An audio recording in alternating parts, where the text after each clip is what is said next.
Now I want to call your attention to three things. Okay, there's three things in your Bible that are very, very important that you pay close attention to what they are and how they appear. I'm going to try to make the font bigger on this one. No promises. See if I can go up to 12 point. 12 is too big. Go to 11 and a half. Just right.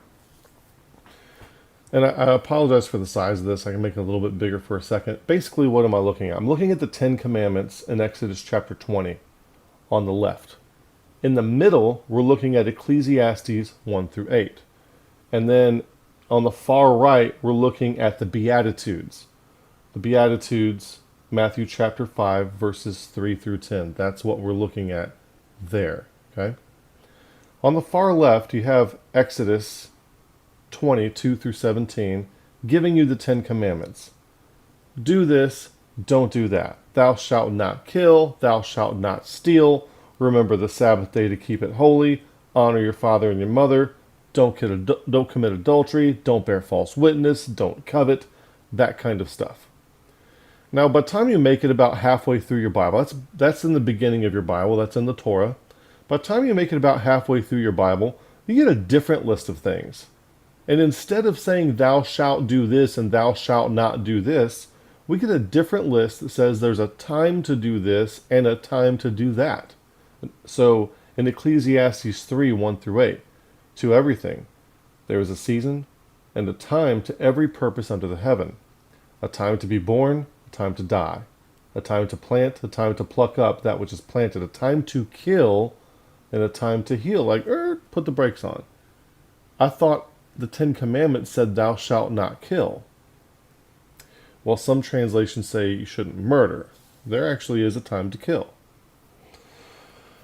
A time to be born, a time to die. So a time to kill. There is a time to kill and a time to heal. A time to break down and a time to build up.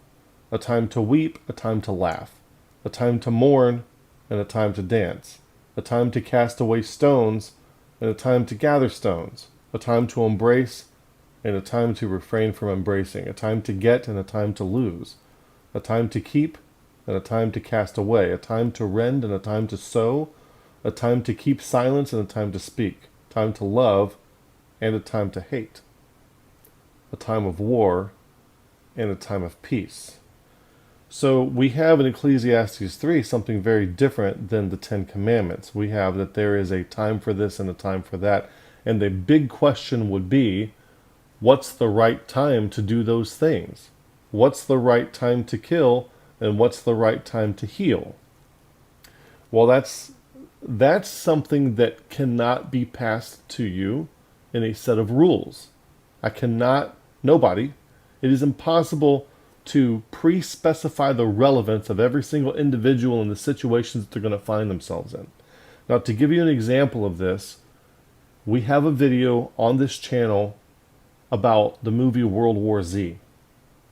And in World War Z, what I think, you think that it's just a zombie apocalypse movie. And I don't think that's really what it is. It is that, but I think the point of the movie, I don't think that's the point. It's not just a movie for entertainment. The message there, it uses the scenario of a zombie apocalypse to demonstrate that there is always a time to break old rules and make new rules on the fly based on the situation that you're in. Now, I know a lot of people are I get some emails and some comments from people who, what do you think? Are you trying to teach situation ethics? What do you think about situation ethics? This kind of thing. And that's not what I'm getting at. Situation ethics still tries to pre-specify in advance a set of rules or heuristics by which you operate. And what I'm trying to say is that it is impossible. When people write rules, statutes, laws, and regulations, they are overestimating their capacity to pre-specify relevance. And it can't be done. When people are writing stuff for Christian, like the doctrines and stuff that Christians are expected to know and follow and propagate and defend, they are overestimating their capacity to pre-specify relevance. The people who wrote the London Baptist Confession of 1689 overestimated their capacity to pre-specify relevance.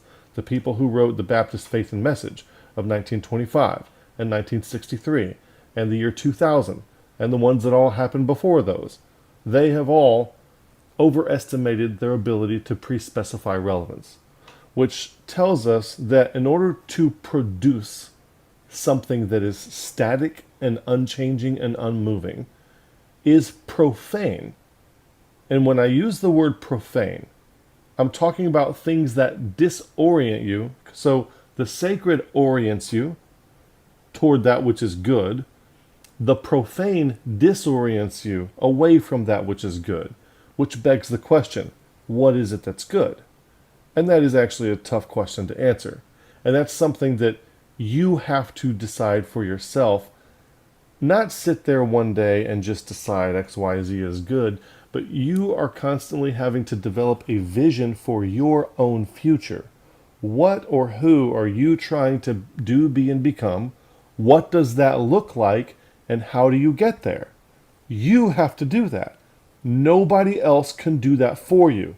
Nobody else can give you a set of rules, regulations, or even a heuristic to use, to apply for you to become the best version that you need to become to achieve your full potential, or for you to do most fully the things that you are called to do. You have to do that. So then we go further from Ecclesiastes and we show up, you may have read about this guy. Spoiler, there is a guy in the Bible shows up. His name is Jesus. Okay? Turns out he's a pretty important guy. And very interestingly, just as in the actual revolution in the East, you have Socrates and Heraclitus and Plato and Aristotle in the West, right? Over in the East, there's a guy named Siddhartha Gautama, who came up with the Eightfold Noble Path to enlightenment or happiness, something like that. Whatever you might want to call that, to end suffering.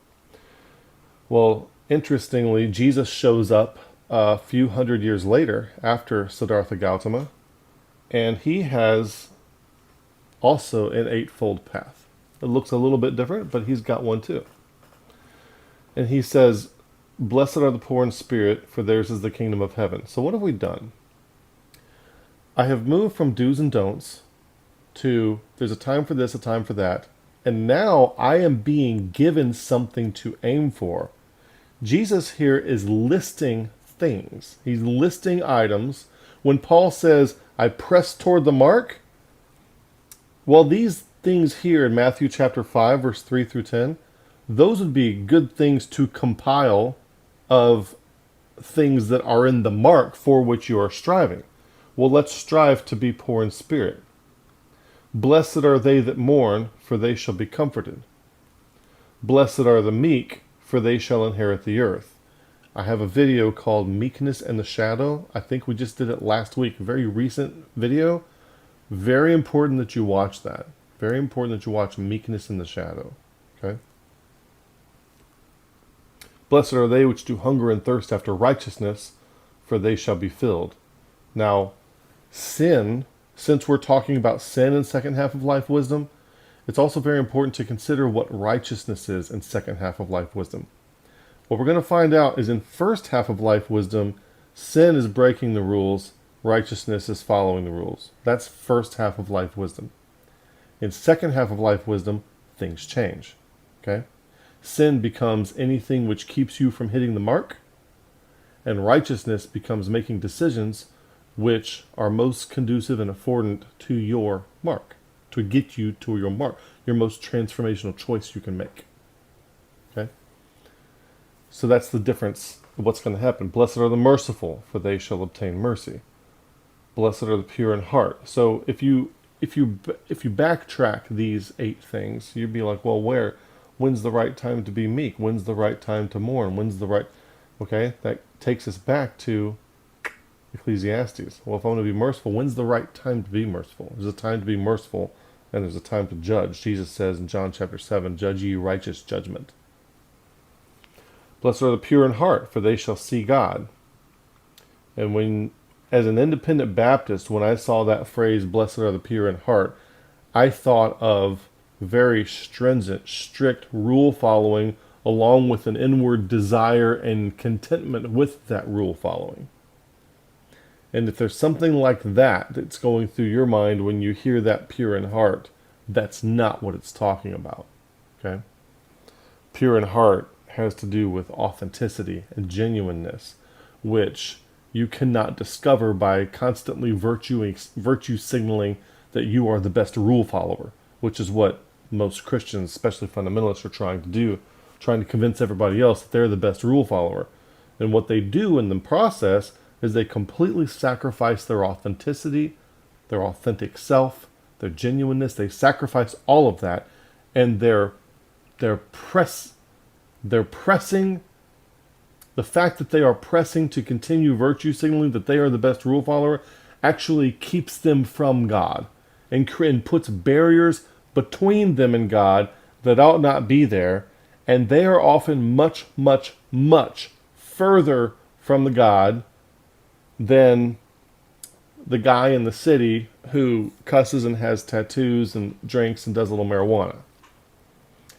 They're much further from it. Many more barriers between the virtue signaling, self-righteous religious person than there is between somebody who has already accepted kind of who they are and what they want. You'd be able to work with that person a lot more easily than somebody who has all these religious barriers in place. Blessed are the peacemakers, for they shall be called the children of God. Blessed are they which are persecuted for righteousness' sake, for theirs is the kingdom of heaven. Persecution. Not blessed are those who have a persecution complex. Not blessed are those who make victims out of themselves when they're not really victims. Not blessed are those who are offended at every little thing and claim that they're being persecuted. We're talking about real persecution for real second half of life righteousness. Okay? What they would call in the East your dharma. What is it that's yours to do?